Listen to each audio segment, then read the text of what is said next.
Hello বন্ধুরা, good morning সবাইকে। দীপন দীপালি চ্যানেলে তোমাদের সবাইকে স্বাগত জানিয়ে শুরু করছি আবারও একটি নতুন ভিডিও। তো আজকে আমি সকালে ঘুম থেকে উঠে একদম স্নান করে ফ্রেশ হয়ে নিয়েছি। আর এদিকে দেখো তোমাদের দাদা ভাই খাচ্ছিল। তো কালকে রাতে দাদা সুজির লুচি করেছিল, তো সেগুলোই একটু সকালবেলা খাচ্ছিল। আর এদিকে দেখো ঋষি ঘুম থেকে উঠে গেছে আর আমার সঙ্গে একটু কথা বলছিল, তোমাদের সবাইকে একটু হাই করে দিল। আর তোমাদেরকে কিন্তু বলছিল যে তোমরা সবাই কেমন আছো, তো অবশ্যই কিন্তু তোমরা কমেন্ট করে জানিও যে তোমরা কেমন আছো। তারপর চলে গিয়েছিলাম ঋষিকে মুখ হাত ধোয়াতে। তো ও তো ছোট, তো এত উঁচুতে তো আর একা একা মুখ হাত ধুতে পারবে না, ওই জন্য আমি একটু মুখ হাত ধুয়ে দিচ্ছিলাম। আর দেখো এদিকে না ধোয়া হতেই ও দৌড়ে দৌড়ে পালাচ্ছিল আর কি। তারপর আবার ডাকলাম, তো আবার চলে এলো, আবার একটু ভালো করে মুখটা ধুয়ে দিলাম। তো তারপরে আমরা ঘরে চলে গিয়েছিলাম, ওকে হাত মুখ মুছে দিলাম আর কি গামছা দিয়ে। আর এখন দেখো এদিকে এসে দেখি যে দিদি এখানে আর কি মানে মশলা কাটছিল, লঙ্কা কাটছিল, আর এমনি পেঁয়াজ রসুন সব কাটা হয়ে গেছে। আর রান্নাঘরে এসে দেখতে পাচ্ছ এদিকে কিন্তু দাদা রান্না করছে। ভাবা যায় আজকে দাদা রান্না করছে। তো দাদার হাতের মাংস রান্না কিন্তু খুব টেস্টি হয়।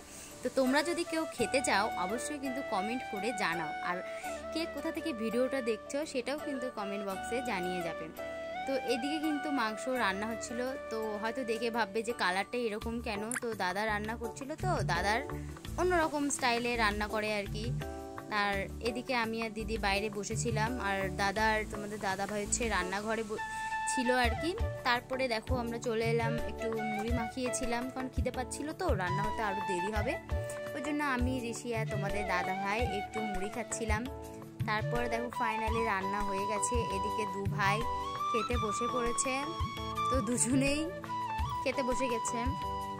আর আমি আর দিদি কিন্তু পরে খেতে বসেছিলাম। তো এই দেখো দিদি কিন্তু কত বড় গামলাতে নিয়ে খাচ্ছিল, বুঝতে পেরেছো, এত খিদে পেয়ে গেছে।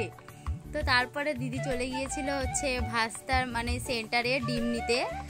আর এদিকে ভাস্তা শুয়েছিল, মোবাইল দেখছিল, আর আমিও একটু মানে আর কি এখন একটু রেস্ট নেব। এখন আর কোনো কিছু করার নেই, কারণ খাওয়া দাওয়াও হয়ে গেছে, সব কাজকর্ম হয়ে গেছে, এখন আর কোনো কিছু কাজ নেই। তো তারপরে এদিকে আমি আর দিদি কিন্তু রেডি হয়ে সেই বিকেলবেলা থেকে রিলস বানাচ্ছিলাম। আর এখন বাজে রাত 8টা 11, এতক্ষণ কিন্তু রিলসই বানালাম। তো যাই হোক ভিডিওটা এখানে শেষ করছি। তো ভালো লাগলে অবশ্যই like, comment and share and subscribe করে দিও। তো আজকের মতো টাটা।